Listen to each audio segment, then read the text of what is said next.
Tech entrepreneurs in London are wading in unchartered waters as Brexit looms. I'm Karen Roby with Tech Republic. Steve Ranger, the UK editor-in-chief of ZDNet and Tech Republic, joins us now. And Steve, how are the tech startups responding to Brexit? It's still nearly 6 months until Brexit happens, but a lot of people are getting, kind of a little bit confused, a little bit uncertain about what's happening, largely because of the larger political situation, which is we don't really know how Brexit is actually going to happen. So for small startups, they are looking at their supply chains, they are looking at staffing, they're looking at investment, and really a whole bunch of things will, it depends on a whole bunch of things, whether you are preparing to make big changes or just really just holding tight and seeing what happens next. Right, and any impact on jobs? Do we know how those will be affected, Steve? So it is early days.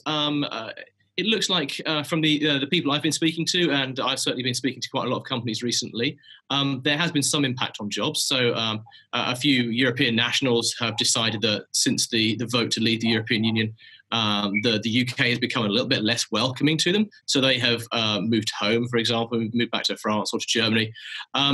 Other companies are, some companies are finding it harder to recruit from Europe now because the status of people who are moving from Europe isn't entirely clear.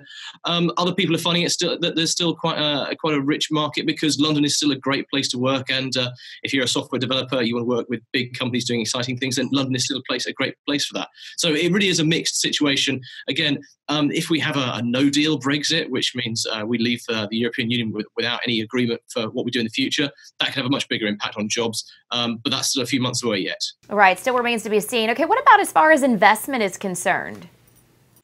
It's a similar picture with investment. I think the people I've been talking to have been saying that maybe investment is now being split. So whereas, say, a big investment might have gone just to the UK a couple of years ago, now investors are looking to split that risk. So maybe a significant chunk will go to London, but maybe they'll spend a little money in Paris or in Berlin instead. It's also possible that venture capitalists are holding fire to see what happens with Brexit. You might find that after March next year, there is actually an uptick in investment in the UK because that money which VCs are keeping in their pocket right now might be spent once they understand what the landscape looks like post-Brexit in the UK and in London. All right, and of course, you've talked a little bit about some of the negatives here. What about upside to Brexit?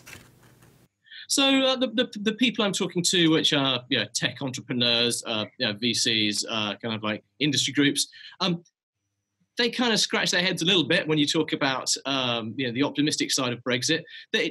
Largely because it depends on the deal. So if something in the deal means there are better regulations around, say, data protection or selling on the internet, that might mean a few upsides for the UK. A few people have said to me that what entrepreneurs really like is uncertainty, because that means they can see kind of like where the opportunities are and take advantage of them. Some of the other entrepreneurs I spoke to said what businesses really hate is uncertainty because that creates all sorts of stresses and strains in their business, which they could really do without. It is possible there will be some upsides in Brexit, that it will be possible that there will be some regulation changes that will benefit some companies, but mostly it's not looking like it's going to be a hugely good piece of news for tech companies in the UK. All right, certainly a lot of head scratching going on, Steve. And to wrap up here, where do we go next? Well, in terms of the UK and Brexit, well, we've got another 6 months of working out exactly what the final deal looks like.